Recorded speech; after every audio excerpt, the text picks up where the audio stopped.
Hi, today we replace the air duct that fell apart. Hello, welcome to Jerry Motorsport. I'm Jerry. Let's get started. So this plastic ducting has deteriorated over time. I've tried taping it up to try and rejuvenate it and keep it in service. It's just so brittle and broken now that it's just come apart in various pieces. You can see it splitting away here. So you can get these, not exactly like this one, from places like Moss. It's about £30. I've also looked at actual proper air ducting for race cars from places like Demon Tweaks. You can get silicone inlet hoses, which are relatively expensive, but they are cheaper than the £30 odd. I think that was about £20.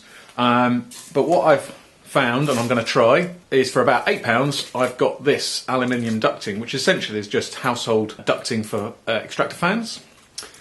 You can get it in plastic as well, but I wasn't too sure about the plastic version. Most of them were also in white, so this is the aluminium one I found in black. It's a shame it's gloss. I'd rather it wasn't gloss, but essentially that was £8 for 2 metres. It actually only needs about a metre, so we're going to cut that in half, try that in, and restore fresh air feed up to the heater box. Now, the mouse got into the air duct.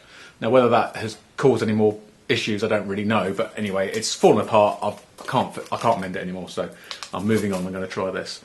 And I thought, for £8, if it falls apart, it falls apart, and maybe I just need to invest in something a bit more original and proper. So we'll fit that today.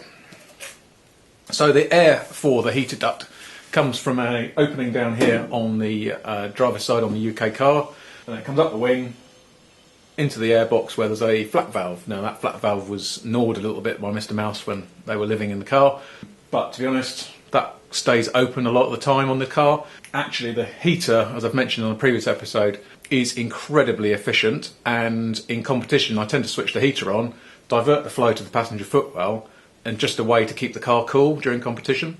You can turn off the hot water feed to the heater box, so you can just blow cold air. I've never found the need to do that with an open top car. There's enough drafts in it, it doesn't really matter.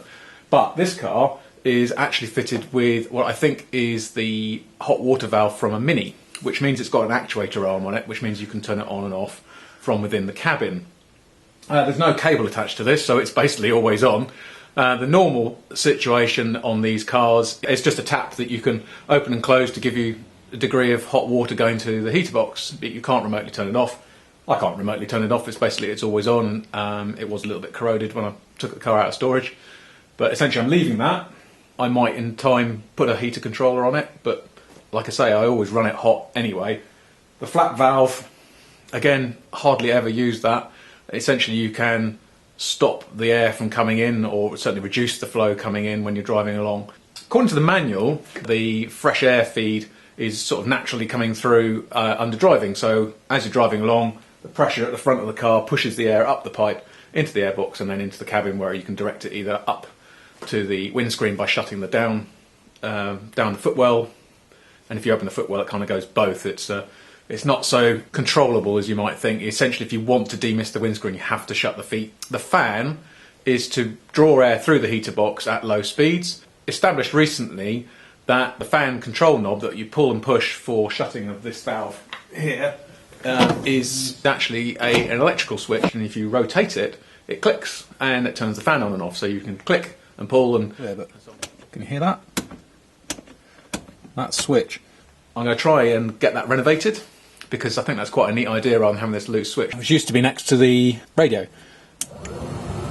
and that's for... So we use that for competition. So yeah, that's basically the heating system. It's not really a cold car, despite being open top. I mean, you can have the top down in quite cold weather and still not get cold, because the heater is so good in this car. Now here's a tube. I'm just going to attach it up this end, pop it through its hole there. Let's open it up a little bit. And there's little tangs on here for gripping, so I've just got to go past those with it. It's quite a snug fit. It's 100mm diameter if you're looking for something to replace the standard. So this is a really snug fit, but hopefully that means it won't come off so easily as well. There we go. So we get up over those tangs, pulls up to this control valve, so that's pulled the lever. That opens and shuts the airflow. This is the valve from what looks like a Mini. To actuate that, that is jammed open at the moment. And then we'll pull this down. Actually, what we'll do is get a measure of how long it needs to be and then cut it, I think. So let's pull it out. The front grille, which is here, so probably around about there. I'll just close it up to where I'm going to cut it. We'll cut it off with a blade and a snips, and then we'll get that in. Okay. So I'm just going to use a Stanley knife to cut through the material here. Now, because it's spiral, I'll have to cross the wire at some point. So I'm going to see where that'll be by cutting it open. There we go, so we're going to cut it here. Back there, just nip that wire with a pair of side cutters.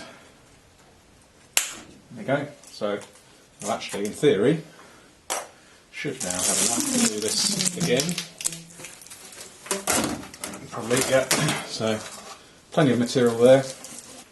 Okay, so that's all cut. I need to get this through its mount loop there. It's a tiny bit frayed off to get to that properly. That's fitting nicely through the hole there.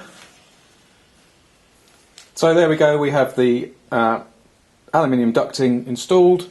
It's not pretty, but it's certainly functional. That'll be just fine. Right, I think that worked very well. That's a nice simple fix for £8. Just essentially a conduit to get me fresh air from the front of the car into that heater box rather than taking in hot, petrol oily air from the engine bay. So that's it. That's it for this episode. Again, a short episode, waiting for some good weather to get the car out, which I think is going to be few and far between. I really want to get footage of the suspension making its knocking noise to try and show you what's going on there. I was going out this morning, but I was working and just couldn't get in there. Anyway, so that is got to be definitely next, and getting that wheel bearing sorted out, and also the rust I mentioned before, which managed to clean up a horseshoe to absolutely bare metal. It's really impressive. But excellent product, which I will go into in more depth once I've done a bit more with that. So the horseshoe was just a trial. Right, well, thanks for watching. See you next time.